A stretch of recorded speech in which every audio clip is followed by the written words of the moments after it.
בוקר טוב לכולם. אני פה בקאסה ביחגואל. זה מסעדה של אח שלי.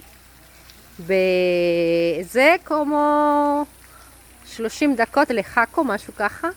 מקום יפה מאוד, מאוד מאוד מאוד יפה.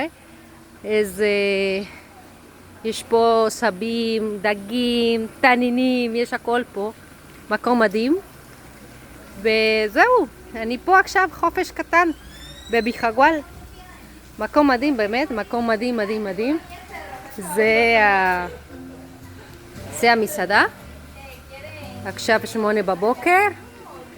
וזהו. מתי אתם בקוסטה ריקה? בואו לפה.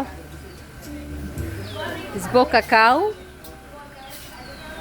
קקאו טעים מאוד. מאוד מאוד טעים. זה המקום של פיקסה. הלו ביבי. יש פה פיקסה. תנור של פיקסה. זה מקום של הבשר, רק של ליפוד בשר של פרה פה.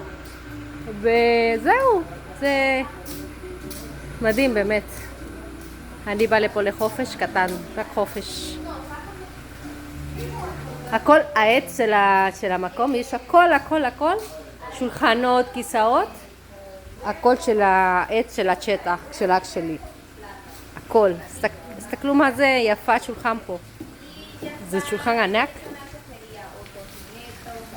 שולחן גדול, גדול, גדול, מאוד יפה.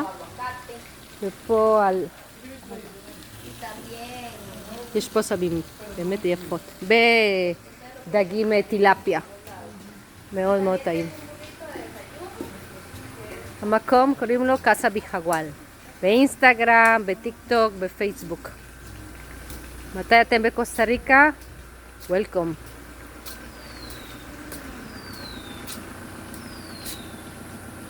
פרדייס פה, באמת.